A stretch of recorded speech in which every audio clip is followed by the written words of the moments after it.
আসসালামু আলাইকুম সুপ্রিয় শিক্ষার্থীবৃন্দ, আশা করি তোমরা সবাই ভালো আছো। আলহামদুলিল্লাহ, আল্লাহর অশেষ রহমতে আমিও ভালো আছি। আমরা ভেক্টর অধ্যায় নিয়ে আলোচনা করতেছিলাম। তো ইতিপূর্বে আমরা ভেক্টরের 5টা লেকচার কমপ্লিট করেছি। আজকে আমরা ভেক্টর যে আছে সেই ভেক্টরের লেকচার 6 নিয়ে আলোচনা করব এবং লেকচার 6 আমরা মূলত দুটো ইম্পর্টেন্ট টপিকস নিয়ে আলোচনা করব। সেটা হচ্ছে দুটো ভেক্টরের মধ্যবর্তী কোণ, আর একটা টপিকস হচ্ছে সামুদ্রিক সূত্র। তাহলে দেখো, প্রথম যে টপিকসটা হচ্ছে সেটা হচ্ছে দুটো ভেক্টরের মধ্যবর্তী কোণ নির্ণয় করি। এখন দুটো ভেক্টরের মধ্যবর্তী কোণ নির্ণয় করা গেলে আমার দুটো সত্য আছে।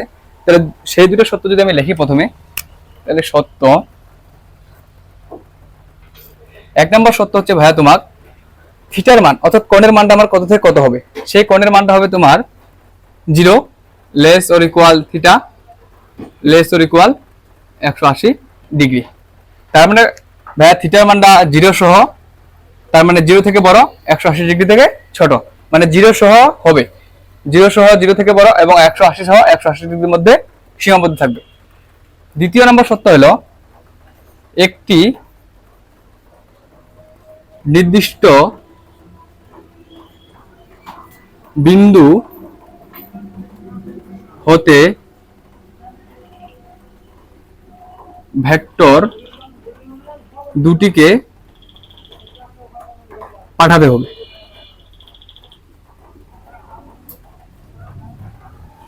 বুঝে গেছে? এক নম্বর সত্য হচ্ছে থিটার মানটা 0 সহ তার থেকে বড়, 180 সহ তার থেকে ছোট। আর দ্বিতীয় সত্য হলো একটি নির্দিষ্ট বিন্দু হতে ভেক্টর দুটোকে আমরা পাঠাবো। তাহলে এই দুটো সত্য সমানে আমরা যদি কয়েকটা এক্সাম্পল দেখি, তাহলে কোনটা কেমনে বার করা লাগতেছে সেটা আমাদের ক্লিয়ার হবে। তাহলে দেখো এটা যদি আমার একটা নির্দিষ্ট বিন্দু হয়, এখান থেকে একটা আমি ভেক্টর পাঠালাম ও এ রেখা, এবং এটাকে আমি দিলাম পি ভেক্টর। এর একটা নির্দিষ্ট বিন্দু, যদি নির্দিষ্ট বিন্দু থেকে পাঠাতে হয় তাহলে নির্দিষ্ট বিন্দুতে আমি পাঠালাম ও এ বরাবর পি ভেক্টর। আরেকটা ভেক্টর নেবো আমি, কারণ দুটো ভেক্টরের সমন্বয়ে একটা কোণ তৈরি হবে। তাহলে আরেকটা আমি যদি ভেক্টর নিই, তাহলে একটা নির্দিষ্ট বিন্দু ও ছিল, এখান থেকে পাঠাইলাম ও বি বরাবর, এবং এটাকে আমি দিলাম বি ভেক্টর। একটা নির্দিষ্ট বিন্দু নিলাম, নির্দিষ্ট বিন্দু হতে ও এ বরাবর পি ভেক্টর নিলাম, আবার ও বি বরাবর বি ভেক্টর নিলাম। তাহলে একটা পি ভেক্টর আর একটা বি ভেক্টর পাইলাম। অথবা এটা আমি বি ভেক্টর না, এটা আমি কিউ ভেক্টর নাম দিতে পারি। এটাকে আমি নাম দিলাম কিউ ভেক্টর। তাহলে পি ভেক্টর এবং কিউ ভেক্টর, তাহলে এই দুটোর মধ্যবর্তী কোণ আমি থিটা ধরলাম। বুঝে গেছে? তাহলে এই থিটা ইকুয়াল টু যে কোনো একটা মান যদি আমি ধরি, সেটা ধরলাম 45 ডিগ্রি। তাহলে পি ভেক্টর এবং কিউ ভেক্টরের মধ্যবর্তী কোণ পেলাম আমি 45 ডিগ্রি। এবং এটা কিভাবে প্রকাশ করা হয়, এটাকে আমি প্রকাশ করতে পারি, দেখো পি ভেক্টর এবং কিউ ভেক্টর এই দুটোর মধ্যে আমি কোণ বোঝাবো না, তাহলে এই দুটোর মধ্যে কোণ বোঝালে এই মাঝখানে হবে আমার অ্যাঙ্গেল চিহ্ন। বুঝে গেছে? তাহলে পি একটা ভেক্টর আর একটা হচ্ছে কিউ ভেক্টর, এই দুটোর মাঝখানে দেবো আমি অ্যাঙ্গেল চিহ্ন, তাহলে বোঝাবে পি ভেক্টর এবং কিউ ভেক্টরের মধ্যবর্তী কোণ। তাহলে পি ভেক্টর এবং কিউ ভেক্টর মধ্যবর্তী কোণ 45 ডিগ্রি, তার মানে 45 ডিগ্রি। বুঝে গেছে? পি ভেক্টর কিউ ভেক্টর পাইলাম পি কিউ, এবং মধ্যবর্তী কোণ কত? 45 ডিগ্রি। তাহলে একটা নির্দিষ্ট বিন্দু নিলাম, নির্দিষ্ট বিন্দু থেকে আমাকে পি ভেক্টরটা পাঠালাম আর একটা কিউ ভেক্টর পাঠালাম, এবং মধ্যবর্তী কোণ পেলাম 45 ডিগ্রি। এবং এটাকে আমি প্রকাশ করব P vector Q vector angle দিলাম ইকুয়াল টু 45 ডিগ্রি। এটা যদি হয়, তাহলে আরেকটা এক্সাম্পল যদি আমি দেখাই, সেটা মনে করো এইদিকে একটা ভেক্টর যাচ্ছে, মনে করি এটাকে পি ভেক্টর দিলাম, এর সাথে এখানে আরেকটা ভেক্টর আমি অ্যাড করলাম, এটা আমার কিউ ভেক্টর। আচ্ছা, এখানে একটা জিনিস দেখো তো, এই যে পি ভেক্টর এবং কিউ ভেক্টর আছে, এখানে একটা যদি কোণ না থাকে, মনে করো এই কোণটা আমি দিলাম 130 ডিগ্রি। তাহলে পি একটা ভেক্টর কিউ একটা ভেক্টর, মোটামুটি আমি কোণটা দিলাম এখানে 130 ডিগ্রি। আচ্ছা, এখানে কোণটা হয়েছে কি? আমার কোণটা হয়নি। কেন হয়নি? কারণ আমরা জানি যখন দুটো ভেক্টরের মধ্যবর্তী কোণ বোঝাবে একটা নির্দিষ্ট বিন্দু থেকে পাঠার লাগবে ভেক্টর দুটা। তাহলে এটা যদি আমি নির্দিষ্ট বিন্দু ধরি, তাহলে এই ভেক্টরটা বাম হতে ডানের দিকে যাচ্ছে, তাহলে এটা যদি নির্দিষ্ট বিন্দু হয়, এই ভেক্টরটা বাম হতে ডানের দিকে গেলে এটাকে আমি বাড়াইলাম এই দিকে, তাহলে এটা পি ভেক্টর ছিল, এটা পি ভেক্টর আমি পাইলাম। পি ভেক্টরটাকে বাম হতে ডানের দিকে বাড়াইলাম নির্দিষ্ট বিন্দু, আবার এই নির্দিষ্ট বিন্দু হতে কিউ ভেক্টর অপর দিয়ে গেছে, তাহলে দেখতে পারি পি একটা ভেক্টর কিউ একটা ভেক্টর, কিন্তু দুইটা ভেক্টর উৎপন্ন কোথা থেকে হয়েছে? একটা নির্দিষ্ট বিন্দু থেকে হয়েছে। যখন একটা নির্দিষ্ট বিন্দু হতে দুটা ভেক্টর উৎপন্ন হবে, তখন আমি একটা কোণ পাবো। কারণ কোণটা কত পাবো? দেখো, এটা পুরোটা যদি একটা সরল রেখা হয়, তাহলে এই সরল রেখাটার পুরো কোণটা কত? 180 ডিগ্রি। কারণ পুরোটা যদি 180 ডিগ্রি হয়, তার মধ্যে এই অংশটা দেওয়া আছে আমার 130, এটা কত হবে? এটা হবে ভাই আমার 50 ডিগ্রি। বুঝে গেছে? তাহলে একটা নির্দিষ্ট বিন্দু পি ভেক্টর গেছে, কিউ ভেক্টর গেছে, 50 ডিগ্রি পেলাম। তাহলে এখানে আমি লিখতে পারি P vector angle Q vector equal to 50 degree. বুঝে গেছে? যদি বুঝে যায় তাহলে আরো 2-3টা চিত্রের মাধ্যমে আমরা কোণ নির্ণয়টা ক্লিয়ার করি।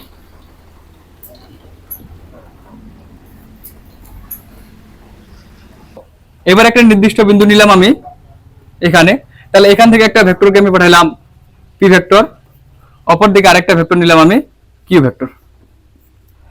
এখন দেখো ভাই পি ভেক্টর আর একটা কিউ ভেক্টর, এবং এই দুইটা ভেক্টরের মধ্যবর্তী কোণ আমি নিলাম মনে করো 210 ডিগ্রি।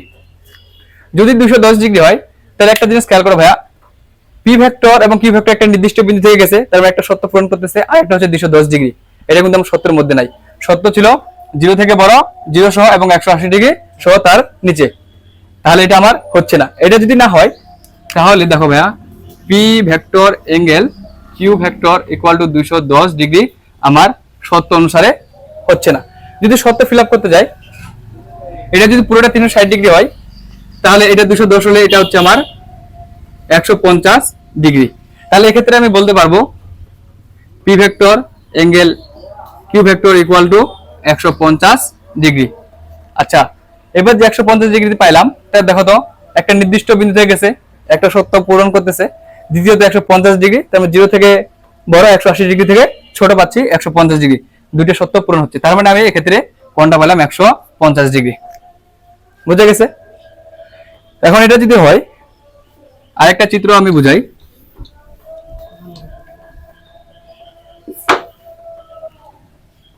মনে করো এখান থেকে একটা ভেক্টর যাচ্ছে পি ভেক্টর, আবার নিচ থেকে উপরে আরেকটা ভেক্টর যাচ্ছে, সেটা আমার কিউ ভেক্টর, এবং এখানে একটা মধ্যবর্তী আমি কোণ বিবেচনা করলাম 60 ডিগ্রি। আচ্ছা, এবার দেখি আমার দুটো ভেক্টর যখন মধ্যবর্তী কোণ নির্ণয় করবে সে সত্য মানতেছে কিনা। পি ভেক্টরের বিন্দু এটা, কিউ ভেক্টরের বিন্দু এটা, তাহলে দেখতেছি ভাইয়া দুই বিন্দু দুইটা হয়ে গেছে, তার মানে পি ভেক্টরের একটা আলাদা বিন্দু, কিউ ভেক্টরের একটা আলাদা বিন্দু, তার মানে দুইটা বিন্দু দুই রকম হয়ে গেছে। দুইটা বিন্দু দুই রকম হলে কিন্তু হবে না, কারণ আমাকে একটা নির্দিষ্ট বিন্দু ফিক্সড হওয়া লাগবে। তাহলে দেখো এটা যদি আমি একটা নির্দিষ্ট বিন্দু ফিক্স করি, তাহলে পি ভেক্টরটা দেখো তো ভাই এদিক হতে এদিকে যাচ্ছে, তাহলে এটাকে আমি বাড়াই এই পাশে লিখতে পারি পি ভেক্টর। কিউ ভেক্টরটা খেয়াল করো নিচ হতে উপর দিকে যাচ্ছে, তাহলে এটাকে আমি বাড়াই এই পাশে লিখতে পারি, তাহলে এটা আমার কিউ ভেক্টর। আচ্ছা, এবার দেখো পি ভেক্টরটা এদিকে গেছে, কিউ ভেক্টরটা নিচে উপরে গেছে, নির্দিষ্ট বিন্দুতে গেছে, সত্য হলো একটা নির্দিষ্ট বিন্দুতে গেছে অলরেডি। এখন একটা জিনিস খেয়াল করো, এটা কোণ 60 ডিগ্রি হলে এটাও আমার 60 ডিগ্রি হবে, কারণ আমরা ম্যাথে পড়ছি যে বিপরীত কোণ পরস্পর সমান হয়, তাহলে এই কোণের বিপরীত কোণ হচ্ছে আমার এটা, তাহলে এটা 60 ডিগ্রি হলে এটাও 60 ডিগ্রি হচ্ছে। তাহলে দেখো 60 ডিগ্রি একটা সত্য পূরণ করতেছে, আবার একটা নির্দিষ্ট বিন্দুতে গেছে, তাহলে লিখতে পারি আমি P angle Q equal to 60 degree. বুঝা গেছে? যদি এই চিত্রটা বুঝে যায়, এরপরে আরেকটা চিত্র নিয়ে আমি আলোচনা করি, দেখবা সেই চিত্র থেকে তোমাদের সবকিছু ক্লিয়ার হবে।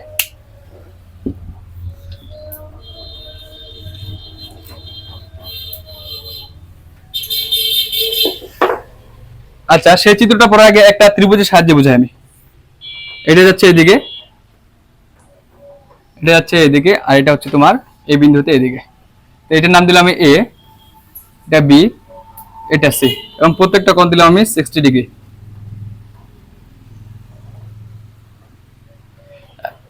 এখন এখানে আমার কোশ্চেন হলো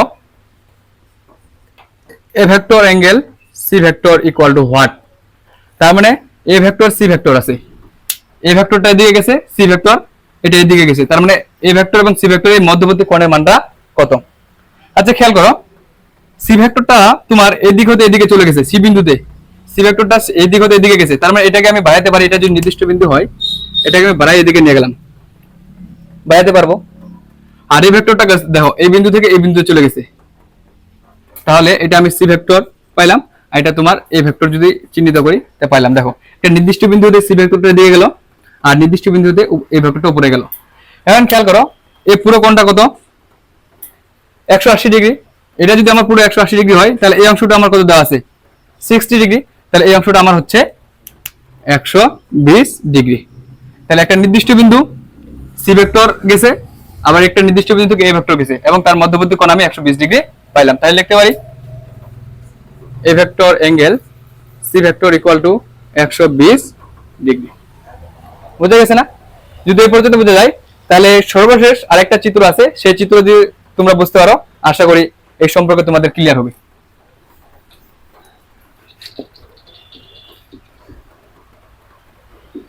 আচ্ছা, এবার আসো ভাইয়া, এটা আমি x অক্ষ নিলাম, এটা আমি x প্রাইম নিলাম, এটা আমি y অক্ষ নিলাম, এটা আমি y প্রাইম নিলাম। x এবং y এই যে সমতলটা আছে এটা 90 ডিগ্রি, এই অংশটা 90, এই অংশটা 90, এটাও 100, তার মানে এটাও 90, তাহলে পুরো যে আছে পুরো কোণটা হচ্ছে আমার 360 ডিগ্রি। তাহলে এটা x অক্ষ নিলাম, এবং x অক্ষ এটা 0 মনে করো মূল বিন্দু নিলাম। 0 যদি মূল বিন্দু হয়, তাহলে x অক্ষের সাথে একটা ভেক্টর নিলাম, মনে করি এটা a ভেক্টর, এবং a ভেক্টরটা আমার x অক্ষের সাথে মনে করো 20 ডিগ্রি কোণ উৎপন্ন করে। অপর দিকে আরেকটা ভেক্টর নেব যেটা y অক্ষ, আচ্ছা এই y অক্ষটা আছে, y অক্ষের সাথে মনে করো ভাইয়া 30 ডিগ্রি কোণ উৎপন্ন করে। আরেকটা ভেক্টর যদি নিই, আচ্ছা এটা ভেক্টরের নাম দিলাম আমি b ভেক্টর, যেটা y অক্ষের সাথে 30 ডিগ্রি কোণ উৎপন্ন করছে। এবার আরেকটা ভেক্টর নেব যেটা নেব আমি y প্রাইমের সাথে 45 ডিগ্রি কোণ উৎপন্ন করে। আচ্ছা মূল বিন্দু যদি এটা হয়, তাহলে এখানে আমার 45 ডিগ্রি কোণ উৎপন্ন করতেছে। তাহলে y প্রাইমের সাথে এটা দিলাম আমি c ভেক্টর, এবং এই c ভেক্টরটা আমার 45 ডিগ্রি কোণ উৎপন্ন করতেছে। তাহলে এখন আমার কোশ্চিন হলো, এক নাম্বার আমি কোশ্চিন দিতে পারি a এবং b vector, a vector angle b vector এর মধ্যবর্তী কোণ কত। 2 নাম্বার আরেকটা কোশ্চিন করাতে পারি আমি b এবং c, b vector angle c vector equal to what. 3 number আরেকটা কোশ্চিন দেবো আমি a ভেক্টর এবং c vector, a vector angle c vector equal to what. আশা করি এই 3টা কোশ্চেন যদি সলভ করতে পারি ক্লিয়ার হবে। আচ্ছা দেখো এই পাশে আমি সলভটা করি। এই যে ভেক্টরটা আছে x অক্ষের সাথে 20 ডিগ্রি কোণ উৎপন্ন করে, অপর দিকে b একটা ভেক্টর আছে যেটা y অক্ষের সাথে 30 ডিগ্রি কোণ উৎপন্ন করে। তাহলে a এবং b এর মধ্যবর্তী কোণ কোনটা বোঝাচ্ছে? a এবং b এর মধ্যবর্তী কোণ হচ্ছে ভাই আমার এই দেখো এই অংশটা হচ্ছে আমার a এবং b এর মধ্যবর্তী কোণ। এবং দেখো a ভেক্টর b ভেক্টর একটা নির্দিষ্ট বিন্দু থেকে গেছে, নির্দিষ্ট বিন্দু ও, এবার তার মধ্যবর্তী কোণ হচ্ছে এটা। তাহলে a এবং b এর মধ্যবর্তী কোণ আমি কত পাবো? আচ্ছা এই পুরো অংশটা যদি আমার 90 ডিগ্রি হয়, তার মধ্যে x অক্ষের সাথে 20 ডিগ্রি গেছে, আবার y অক্ষের সাথে 30 ডিগ্রি অলরেডি চলে গেছে, তাহলে বাকি থাকতেছে আমার এই অংশটা। তাহলে এই অংশটাই হবে আমার a এবং b এর মধ্যবর্তী কোণ। তাহলে দেখো যদি সলভ করি, এক number a vector angle b vector equal two, আচ্ছা পুরোটা কত? 90 ডিগ্রি। তাহলে পুরোটা যদি আমার 90 ডিগ্রি হয়, সেখান থেকে মাইনাস হবে আমার x অক্ষের সাথে 20 ডিগ্রি উৎপন্ন করছে, আর একটা y অক্ষের সাথে 30 ডিগ্রি উৎপন্ন করছে। তাহলে 20 প্লাস 30 ডিগ্রি। তাহলে এখান থেকে যদি আমি ক্যালকুলেট করি, তাহলে মানটা পাবো আমি 40 ডিগ্রি। তার মানে হচ্ছে ভাইয়া a এবং b এর মধ্যবর্তী কোণটা আমি পাইলাম 40 ডিগ্রি। বুঝা গেছে? এখন নেক্সট কোশ্চেন বলছে আমার b এবং c এর মধ্যবর্তী কোণ কত। আচ্ছা দেখি b ভেক্টরটা কোথায় গেছে, নির্দিষ্ট বিন্দু b ভেক্টরটা এই দিকে গেছে এবং y অক্ষের সাথে 30 ডিগ্রি কোণ উৎপন্ন করছে। c ভেক্টর, এই c ভেক্টর হচ্ছে আমার এটা, এবং একটা নির্দিষ্ট বিন্দু থেকে গেছে। তাহলে দেখো নির্দিষ্ট বিন্দু ও, b ভেক্টরটা গেছে ও বিন্দু থেকে, আবার c যে ভেক্টরটা আছে সেটা আসছে আমার ও বিন্দু থেকে। তার মানে একটা নির্দিষ্ট বিন্দু থেকে অলরেডি চলে আসছে, একটা শর্ত পূরণ করছে। এবার সেকেন্ড আরেকটা জিনিস দেখে যে তার কোণের মানটা 180 ডিগ্রি নিচে আসতেছে কিনা। তো এটা যদি আমি ক্যালকুলেট করি, 2 নাম্বার দেখো b ভেক্টর এবং c vector, b vector c ভেক্টরের মধ্যবর্তী কোণ বার করব। আচ্ছা দেখো b ভেক্টরটা আগে y অক্ষের সাথে কোণ উৎপন্ন করছে, তাহলে b ভেক্টরটা y অক্ষের সাথে কত ডিগ্রি আছে? 30 ডিগ্রি। তাহলে এটা আমি দিলাম 30 ডিগ্রি প্লাস y আর x প্রাইমের মধ্যবর্তী কোণটা কত? এটা কোণ হচ্ছে আমার ভাইয়া 90 ডিগ্রি। তাহলে এটা আমি 90 ডিগ্রি দিলাম, এর উপরে আবার প্লাস। দেখো তো ভাইয়া c যে ভেক্টরটা আছে ওয়াই প্রাইমের সাথে 45 ডিগ্রি কোণ উৎপন্ন করে। আর আমরা তো জানি এই পুরো অংশটা কত 90 ডিগ্রি, তাহলে 90 ডিগ্রি যদি হয় এটা যদি 45 হয় তাহলে সি ভেক্টরটা এক্স প্রাইমের সাথে এই অংশটা হচ্ছে আমার 45, তাহলে লিখতে পারি +45। পুরো অংশটা বোঝাইলো। আর পুরো অংশটা যদি বুঝাই তাহলে দেখো এটা আমি যদি ক্যালকুলেট করি, এখানে আসতেছে 90, এখানে 30, তার মানে 120, এবং 120 আর এখানে যদি 45 হয় তার মানে আসতেছে 165 ডিগ্রি। তাহলে বি এবং C, B vector C vector তার যে মধ্যবর্তী কোণটা তাহলে আমি 165, তার মানে 2 সত্য আমার পূরণ করতেছে। থার্ড আরেকটা কোশ্চেন আছে, সেটা হলো আমার এ ভেক্টর এবং সি ভেক্টর। তাহলে এ ভেক্টর এবং সি ভেক্টরের কোণ নির্ণয় করতে বলছে, তাহলে দেখি এ ভেক্টর নির্দিষ্ট বিন্দু এদিকে গেছে, আবার ও নির্দিষ্ট বিন্দু সি ভেক্টর নিচের দিকে আসছে। এখন কোণটা যদি আমি বার করি, A vector angle C vector equal to, প্রথমে দেখি এ ভেক্টরটা এক অক্ষের সাথে 20 ডিগ্রি, তাহলে 20 ডিগ্রি কোণ উৎপন্ন করলো, প্লাস এই অংশটা কত ভাইয়া 40, এই অংশটা পুরোটা না, তাহলে এই পুরো অংশটা হচ্ছে আমার 90 ডিগ্রি, তাহলে এটা আমি 90 ডিগ্রি দিলাম, প্লাস এরপরে আবার দেখো ওয়াই প্রাইমের সাথে সি ভেক্টরটা 45 ডিগ্রি করছে, তাহলে আবার আমি দিলাম 45 ডিগ্রি। এন্ড পুরোটা যদি আমি যোগ করি তাহলে এটা আসবে আমার দেখো 90 আর 20 110, 110 এর সাথে 45 যোগ করলে 155 ডিগ্রি। তাহলে এ এবং সি এর মধ্যবর্তী কোণ পেলাম আমি 155 ডিগ্রি। আশা করি এই কোশ্চেনটা যদি তোমাদের ক্লিয়ার হয় তাহলে বুঝতে পারবো আমি যে দুটো ভেক্টরের মধ্যবর্তী কোণ কিভাবে বার করতে হয়, সেই বিষয়টা তোমার ক্লিয়ার হবে। জাস্ট মনে রাখবা সত্যটা, দুইটা সত্য, একটা সত্য হচ্ছে থিটা মানটা 0 সহ এবং তার থেকে বড় 180 ডিগ্রি সহ তার নিচে, আর একটা হলো কথা হলো যে একটি নির্দিষ্ট বিন্দু থেকে আমাকে দুইটা ভেক্টর পাঠাতে হবে, পাঠালে তখন আমি একটা নির্দিষ্ট কোণ পাবো, আর সেই কোণের মানটা হবে আমার দুটো ভেক্টরের মধ্যবর্তী কোণ। এবার আমরা সামুদ্রিক সূত্র নিয়ে আলোচনা করব, অর্থাৎ এই অধ্যায়ের সব থেকে একটা গুরুত্বপূর্ণ টপিক যদি থাকে তার মধ্যে এটা একটা গুরুত্বপূর্ণ সামুদ্রিক সূত্র। কারণ সামুদ্রিক সূত্র থেকে আমাদের প্রশ্ন আছে সামুদ্রিক রিলেটেড লব্ধির মান কত, কোণের মান কত, এবং যে লব্ধিটা আছে সেই লব্ধির দিক নির্ণয় করো। তো সেই বিষয়গুলো সম্পর্কে আমরা আলোচনা করব। আচ্ছা, প্রথমে আমরা ধারণা নেই,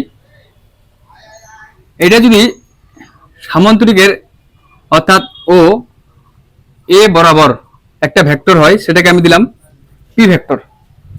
আবার ও হতে আরেকটা ভেক্টর আমি পাঠাইলাম, সেটা হলো আমার ও বি বরাবর গেল, সেটার নাম দিলাম আমি কিউ ভেক্টর। তাহলে আমি কিভাবে সামুদ্রিক বানাইছিলাম সেটা কিন্তু আগে বলছিলাম। যখন সামুদ্রিক বানাবো তাহলে এই যে ভেক্টরটা আছে এটাকে সমান্তরাল যে আমি এখানে বসাবো, দেখো এখানে আমি সামুদ্রিক যাই বসাইলাম, মানে এখান থেকে এখানে সমান্তরালে বসালাম, তাহলে এটা পি ভেক্টর ছিল, এটা হলো আমার পি ভেক্টর। আবার এই যে অংশটা আছে এই অংশটাকে আমি সমান্তরালে এখানে বসাবো, তাহলে দেখো ভাইয়া এই অংশটাকে আমি সমান্তরালে এখানে বসালাম, এখানে নাম দিলাম আমি সি। এটা কি আছে কিউ ভেক্টর, এটার নাম দিলাম আমি, আচ্ছা এই পাশে দিই তাহলে সুবিধা হবে, কিউ ভেক্টর। তাহলে দেখো পি একটা ভেক্টর কি একটা ভেক্টর, তাহলে এটা যদি পি ভেক্টর হয় এটা কিউ ভেক্টর, এটা সমান্তরাল করে আমি এখানে অঙ্কন করছি একটা পি ভেক্টর, এখান থেকে সমান্তরাল করে এখানে আমি অঙ্কন করলাম, তাহলে এটা হলো পি ভেক্টর, এটা কিউ ভেক্টর। আচ্ছা, প্রথম ভেক্টরের পাদবিন্দুর সাথে দ্বিতীয় ভেক্টরের যে শীর্ষবিন্দু আছে এই সংযোগকারী যদি একটা রেখা অঙ্কন করি তাহলে আমি কি পাচ্ছি, লব্ধি পাচ্ছি। তাহলে লব্ধিটা দেখো, এটা হচ্ছে আমার লব্ধি, এবং এই লব্ধিটাকে আমি আর ভেক্টরের সাহায্যে প্রকাশ করলাম। বোঝা গেছে? আচ্ছা, এর আগে আমরা জানি যে দুটো ভেক্টরকে আমি যখন যোগ করি তখন আমি লব্ধি পাই। আচ্ছা, এখানে ও এ প্লাস ও সি যোগ করে পাইছি আমি ও সি না, এখানে ও এ যোগ এ সি ইকুয়াল টু পাইছি আমি ও থেকে সি, ও থেকে সি। আমি এগুলো যদি ভেক্টরের সাহায্যে প্রকাশ করি তাহলে O A vector, A C vector এবং ও সি ভেক্টর, ও থেকে এ পি ভেক্টর, এ থেকে সি কিউ ভেক্টর এবং ও সি তাদের লব্ধির মান। তাহলে একটা জিনিস দেখো, লব্ধি আমি কখন পাচ্ছি, দুটো ভেক্টর বা তার অধিক ভেক্টর যোগ করে আমি লব্ধিটা পাচ্ছি। তার মানে কথার অর্থ হলো ভাইয়া যে ভেক্টরগুলো যোগ করে আমি লব্ধিটা পাবো তাদের নাম হবে আমার উপাংশ, আর যে লব্ধিটা পাচ্ছে এটা তো আমার হচ্ছে লব্ধি। তাহলে যে লব্ধিটা পাবো আমি সেটা পাবো ভাইয়া এক বা একাধিক, তার মানে দুইয়ের অধিক। তাহলে উপাংশ পাচ্ছি আমি, তাহলে দুই বা দুইয়ের অধিক উপাংশের সমন্বয়ে পাচ্ছি আমি লব্ধি। তাহলে বলতে পারি ও এ এবং এসি উপাংশ এবং এই দুটো উপাংশের সমানে পাচ্ছি আমি লব্ধি ওসি, যেটাকে আর এর সাহায্যে প্রকাশ করছি। এখন দেখো এটা তো আমার সামুদ্রিক হলো, কারণ সামুদ্রিক সূত্র যদি আমি প্রমাণ করি, আচ্ছা আমরা তো উপপাদ্য পড়ছি, উপপাদ্যর ক্ষেত্রে যে প্রমাণ করার ক্ষেত্রে কিছু অতিরিক্ত কাজ করা লাগে, সেরকম আমরা কাজ করব। আচ্ছা ও যে ভেক্টরটা আছে, তাহলে ও এই ভেক্টরটাকে আমি একটু ডান দিকে বাড়াইলাম, মনে করে এ পর্যন্ত নিয়ে আসলাম, এটা একটা ডি বিন্দু, বোঝা গেছে। এবং সি হতে এই ডি বিন্দুর পরে একটা লম্ব অঙ্কন করব, এটা ডি দিলাম, লম্ব অঙ্কন করলাম। তাহলে দেখো ও এ যে পি ভেক্টরটা ছিল তাকে আমি একটু বাড়াইলাম, সেটা এডি পর্যন্ত গেছে, এবং সি হতে ডি এর উপর একটা লম্ব অঙ্কন করলাম। এখন একটা জিনিস দেখো ভাইয়া, পি একটা ভেক্টর, কিউ একটা ভেক্টর, তাহলে পি এবং কিউ এই দুটো ভেক্টর এবং তারা একটা নির্দিষ্ট বিন্দু হতে গেছে।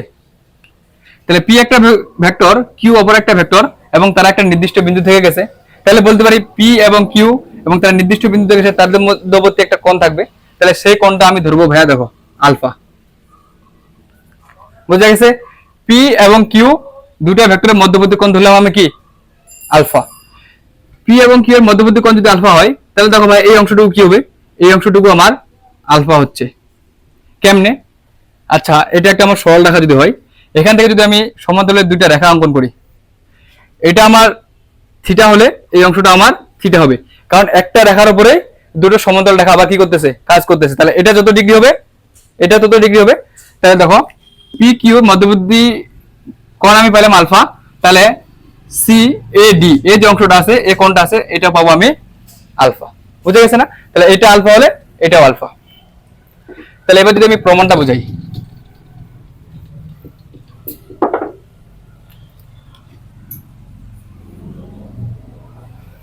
প্রমাণ।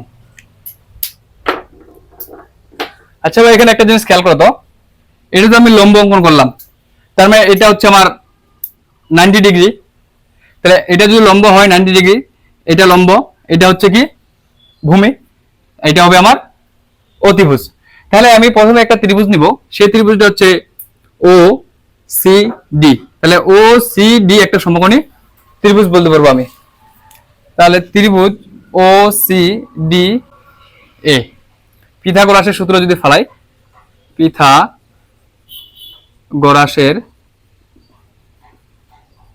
সূত্র মতে। আচ্ছা ভাই পিথাগোরাসের সূত্র কি ছিল? অতিভুজ স্কয়ার ইকুয়াল টু ভূমি স্কয়ার যোগ লম্ব স্কয়ার। তাহলে ও সি ডি ত্রিভুজের অতিভুজ হচ্ছে ওসি, তাহলে লিখবো আমি ও সি স্কয়ার ইকুয়াল টু ভূমি স্কয়ার, ভূমি কি ও ডি স্কয়ার, তাহলে ও ডি স্কয়ার প্লাস লম্ব স্কয়ার, লম্ব কি ভাইয়া সি ডি, দেখো সি ডি স্কয়ার, বুঝে গেছে। এখন এটা যদি বুঝে যায়, এখন এখান থেকে আমি জাস্ট হিসাব করব। ওসি তো আমার লব্ধি আগে থেকে আছে, তাহলে এটা আমি ওসি লব্ধি আছে, আর ওসি ইকুয়াল টু আবার কি বসাবো আমি আর ভেক্টর, তাহলে আর ভেক্টর না, এখানে আমি ডাইরেক্ট ভেক্টরের মান বসালাম আর স্কয়ার ইকুয়াল ওডি আছে। আচ্ছা ওডি যে আছে, তাহলে ওডি কে আমি দুটি অংশে ভাগ করতে পারি, তাহলে ও ডি ইকুয়াল টু লিখতে পারি আমি ও এ যোগ এডি, যোগ লিখতে পারি। তাহলে দেখো ও এ যোগ এডি, এরপর স্কয়ার আছে, স্কয়ার দিলাম প্লাস সিডি স্কয়ার, তার মানে এই যে লম্বর মানটা সি ডি স্কয়ার। তাহলে দেখো ভাইয়া এখানে তোমার আর স্কয়ার লব্ধিটা থাকলো equal to O A plus AD, তার মানে এটা যদি এ হয় প্লাস যদি বি হয় তাহলে স্কয়ার, তাহলে এ প্লাস বি হোল স্কয়ার সূত্রে যাই আমি। তাহলে দেখো ও এ square plus 2 O A plus eddy plus AD square, আর আছে আমার কি প্লাস সিডি স্কয়ার। এ পর্যন্ত বোঝা গেছে? মানে এ পর্যন্ত যদি বোঝা যায়, তাহলে নেক্সট এবার দেখো এটা আমার আর আছে, আর স্কয়ার এখানে থাকলো। আচ্ছা ও এ ইকুয়াল টু কি আছে ভাইয়া, পি ভেক্টর আছে। তাহলে এখানে তো আমি মান বসাচ্ছি, তাহলে ডাইরেক্ট পি ভেক্টরের মান বসাবো। তাহলে এখানে আমার পি ভেক্টরের মান হচ্ছে পি, আর ও এর পর কি আছে স্কয়ার, তাহলে আমি দিলাম P square P square plus 2 আছে 2 দিলাম। আচ্ছা ও এ, তাহলে ও এ আবার কোনটা? পি ভেক্টর, তাহলে পি ভেক্টর আমি মান দিলাম 2p। এখন আসো ভাইয়া এডি, এডি কোন অংশ? এটা এ মান আমরা এখনো পাইছে কি? পাই নাই। তারপর আছে আমার সিডি, সিডি কোনটা অংশ? এই যে লম্ব অংশটা, এই অংশটা পাইছি? পাই নাই। তার মানে প্রথমে আমাকে এডির মান এবং যে সিডি অংশটা আছে সিডির মানটা বার করা লাগবে। এই মানটা যখন আমি বার করে এখানে বসাবো তখন আমি এই লব্ধির মানটা পাবো। তাহলে প্রথমে আমি এডি আর সিডির মানটা যদি বার করি তাহলে দেখো, আচ্ছা আমরা ত্রিকোণমিতিক অধ্যায়ে পড়ছি না যে সাইন থিটা সমান কি? লম্ব বাই অতিভুজ, আবার কস থিটা ইকুয়াল টু ভূমি বাই অতিভুজ। আচ্ছা এটা যদি নির্দিষ্ট কোণ হয় আমার, তাহলে এটা নিলাম আমি সাইন আলফা ইকুয়াল টু, তাহলে সাইন আলফা এটা নিলাম কোণ, তাহলে সাইন আলফা ইকুয়াল টু লম্ব বাই অতিভুজ। তাহলে এটা যদি কোণ হয় তাহলে এটার লম্ব কি? সিডি, তাহলে লিখলাম আমি সিডি লম্ব ভাগ অতিভুজ, অতিভুজ কোনটা ভাইয়া? এ সি, তাহলে দিলাম আমি এবার এসি। তাহলে দেখো ভাই সাইন আলফা সাগরের লবণ লম্ব কি আছে? সিডি আছে, অতিভুজ এসি নিচে থাকলো। তাহলে এখান থেকে আমার মান বার করা লাগবে সিডি এর। তাহলে সিডি এর যদি মান বার করি তাহলে দেখো C D equal to AC into sine alpha. আচ্ছা এসি আবার কোনটা? এসি আবার এই অংশটা, আবার এসি আবার কি? কিউ ভেক্টর, তাহলে আমি বসাইতে পারবো কিউ ভেক্টর ডিরেক্ট বসিয়ে দিলাম। আচ্ছা ইন্টু সাইন আলফা, তাহলে সিডি এর মান আমি পাইলাম এই অংশটা। এবার আরেকটা অংশ মান আছে এডি, কারণ এডির জন্য আমি যদি cos আলফা সূত্রে যাই তাহলে cos আলফা ইকুয়াল টু ভূমি ভাগ অতিভুজ। তাহলে ভূমি কোনটা ভাইয়া? ভূমি এডি, তাহলে এ ডি, অতিভুজ কোনটা? এ সি, তাহলে এ সি তে আমি গেলাম। এবারে দেখো এডি আমার কাঙ্ক্ষিত মান, তাহলে এডিকে আমি বামে নিয়ে আসলাম, এ ডি বামে থাকলো ইকুয়াল টু এসি কি? অতিভুজ ছিল এবং এসির একটা নির্দিষ্ট ভেক্টর ছিল কি? কিউ ভেক্টর, এটা হলো আমার Q vector into cos alpha. তাহলে এডি ইকুয়াল টু পেলাম আমি Q cos alpha, CD equal to পেলাম আমি কিউ সাইন আলফা। এখন এই যে মানগুলো আছে এই মানগুলো যদি আমি এখন এখানে বসা দেই তাহলে আমি এই যে লব্ধি আছে সামুদ্রিকের সেই লব্ধির মানটা পেয়ে যাব। তাহলে দেখো ভাইয়া R square equal to P square plus 2p, O equal to P ছিল এবং এডি, এডি কি ছিল দেখো এই যে এডি, এডি ছিল কিউ ইন্টু cos আলফা। তাহলে এখানে আমি মান বসাবো, তাহলে আমি কিউ ভেক্টর মান নেব, আর কিউ ভেক্টর মান হচ্ছে শুধু কিউ cos আলফা, তাহলে থাকলো Q into cos alpha plus আছে প্লাস এডি স্কয়ার আছে, আবার এডি কোনটা? এডি ছিল কিউ cos আলফা, তাহলে মান বসাই কিউ ইন্টু cos আলফার পরে স্কয়ার প্লাস আছে প্লাস সিডি স্কয়ার, সিডি কোনটা ভাইয়া? সিডি হচ্ছে এটা, আর সিডি পাইছি আমি কিউ ইন্টু সাইন আলফা, তাহলে কিউ ইন্টু সাইন আলফা এরপরে দিলাম আমি স্কয়ার। এখন জাস্ট ক্যালকুলেট করবো দেখবা হয়ে যাবে। দেখো আর স্কয়ার ইকুয়াল টু এখানে আমার পি স্কয়ার আছে plus 2p Q cos alpha plus Q আছে cos আলফা আছে, দুটো বেস স্কয়ার আছে, তাহলে আমি লিখতে পারবো Q square cos square alpha plus Q sine alpha আছে পুরোটা বেস স্কয়ার আছে, তাহলে লিখতে পারবো আমি Q square plus sine square, oh sorry. তাহলে দেখো কিউ cos আলফা স্কয়ার ছিল Q square sine square alpha plus এটা ছিল দেখো কিউ সাইন আলফার উপর স্কয়ার, তাহলে Q square into sign square alpha, তাহলে Q square into sign square alpha. এখন এখান থেকে যদি আমি কাজ করি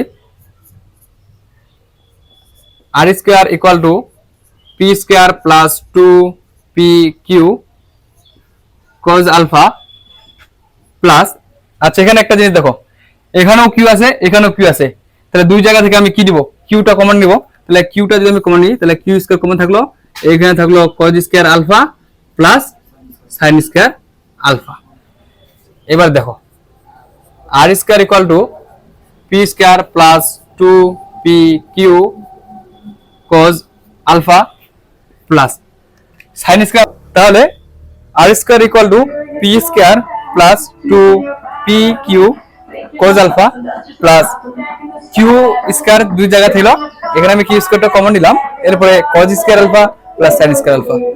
আচ্ছা cos square alpha plus sin square alpha মান জানি আমি 1, তাহলে 1 এর সাথে যদি কি স্কয়ার গুণ করি তাহলে 1 আসতেছে, তাহলে আমি এটা লিখতে পারি ভাইয়া r square equal to p square plus 2p q cos alpha plus q square আবার sin square plus cos square মান, অর্থাৎ sin square alpha plus cos square alpha মান 1, তাহলে 1 এর সাথে কি স্কয়ার করলে আমি পাচ্ছি ভাইয়া q স্কয়ার। তাহলে এখান থেকে আমি ডাইরেক্ট লিখতে পারি r square equal to p square plus q square plus 2pq cos alpha. মূলত সামান্তরিকের যে লব্ধি আছে সূত্র আমি এটা পাচ্ছি r square equal to p square plus q square plus 2pq। এটাকে যদি আমি লিখি ভাবে তাহলে সামান্তরিকের সূত্রটা হচ্ছে ভাইয়া r ইকুয়াল টু এটা স্কয়ার আছে তো এটাই আমার বর্গমূল হবে, তাহলে ভাইয়া p square plus q square plus 2pq cos alpha. মূলত সামান্তরিকের যে লব্ধির সূত্র হলো এটা প্রমাণিত।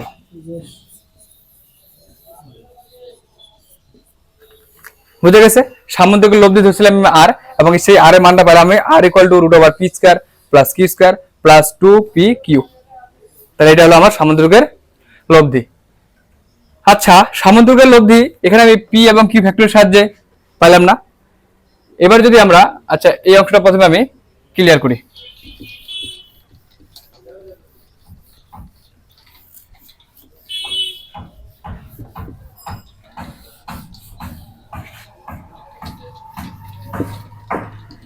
তাহলে দেখো ভাই সামান্তরিকের যে লব্ধির মানটা পেলাম আমি r equal to root over p square plus q square plus 2pq cos alpha.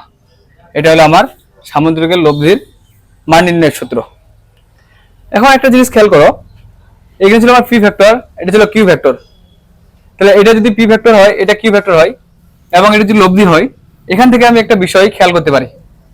আচ্ছা এই থিটার মান অর্থাৎ লব্ধির যে দিকটা আছে এই দিকটা আমি পরে আলোচনা করি, আগে এই সূত্রটার সম্পর্কে আলোচনা করি। আর কি ভাইয়া আর হচ্ছে এই সামান্তরিক সূত্রটার লব্ধি, p তো p ভেক্টরের মান, q হচ্ছে q ভেক্টরের মান, এবং আলফা জিনিসটা কি, এই আলফা হচ্ছে p ভেক্টর এবং q ভেক্টরের মধ্যবর্তী কোণ। তাহলে আর হচ্ছে আমার লব্ধি, p হচ্ছে p ভেক্টরের মান, q ভেক্টরের মান, এবং p এবং q ভেক্টরের মধ্যবর্তী কোণ হচ্ছে ভাই আমার আলফা। এগুলো বোঝা গেছে?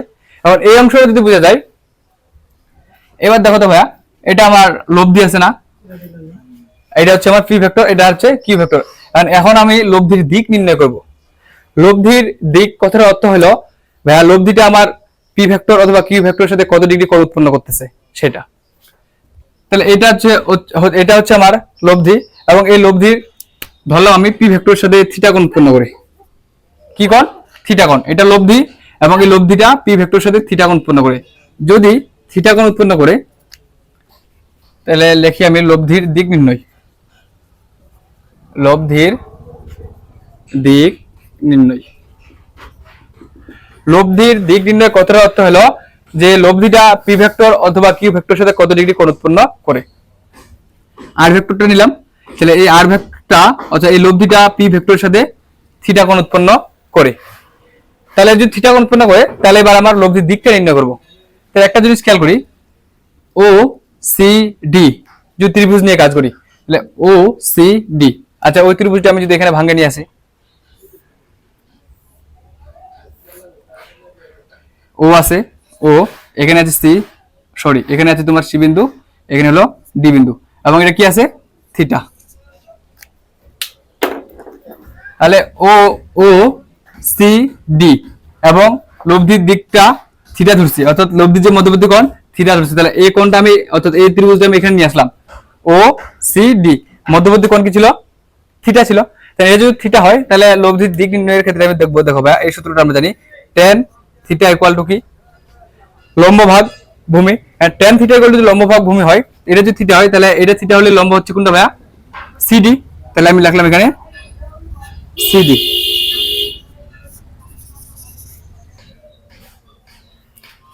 আচ্ছা এবার দেখো লব্ধির যে দিকটা আছে, এবার যদি দিকটা নিয়ে আলোচনা করি তাহলে ও সি ডি একটা ত্রিভুজ, তাহলে ও সি ডি এবং মধ্যবর্তী কোণ থিটা। তাহলে এই ত্রিভুজটা আমি মনে করি এখানে নিয়ে আসলাম। এটা ছিল কি ও, এটা ছিল সি, এটা ছিল ডি। তাহলে ও সি ডি, তার মানে সি ও ডি এর মধ্যবর্তী কোণ হলো আমার থিটা। এই যে থিটা, সি ও ডি মধ্যবর্তী কোণ থিটা। এখন যদি আমি লব্ধির দিকটা নির্ণয় করি, তাহলে দেখো লব্ধির দিক নির্ণয়ের সূত্র tan থিটা ইকুয়াল টু, আচ্ছা আমরা জানি tan থিটা ইকুয়াল টু লম্ব ভাগ ভূমি। আচ্ছা এই ত্রিভুজের লম্ব কোনটা? এটা যদি থিটা হয় তাহলে এটা লম্ব, এটা ভূমি, এটা অতিভুজ। তাহলে tan থিটা ইকুয়াল টু লম্ব ভাগ ভূমি, লম্ব হচ্ছে সিডি, এই যে লম্ব সিডি ভাগ ভূমি ও ডি, ওডি। বুঝা গেছে? এখন যদি বোঝা যায় তাহলে এই অঙ্কটা আমি এবার ভাঙ্গে লিখি। আচ্ছা সিডি আছে না, এখানে আমার সিডি থাকলো পরে, ওডির দিকে খেয়াল করো, ও ডি, তাহলে ও হতে ডি, তাহলে ও ডি কে আমি দুটো অংশে ভাগ করতে পারি, ও এ প্লাস এডি। তাহলে O A plus A D, বুঝা গেছে? এখন জাস্ট মান বসাবো। সিডি, আচ্ছা সিডি ইকুয়াল টু কি পাইছি আমি, দেখো ভাইয়া সিডি ইকুয়াল টু পাইছি কিউ সাইন আলফা। তাহলে সিডি ইকুয়াল টু পাইলাম আমি কিউ সাইন আলফা, নিচে দিলাম ভাগ ও এ, ও এ নির্দিষ্ট একটা ভেক্টর পি ভেক্টর, এবং এই পি ভেক্টরের মান হচ্ছে ভাইয়া পি, প্লাস আছে প্লাস দিলাম। এডি, এডির মানটা আমি এদিকে বার করে রাখছি কিউ কজ আলফা। তাহলে কিউ কজ আলফা, তাহলে পেলাম আমি tan theta equal to Q sine alpha ভাগ P plus Q cos alpha. এটাই হলো আমার, তাহলে এই অংশ কাটাকাটি হবে। তাহলে আমরা পেলাম tan theta equal to Q sine alpha by P plus Q cos alpha. এটাই হলো আমার দিক নির্ণয়ের সূত্র। তাহলে এই অংশটা যদি আমি মিছাই দেই,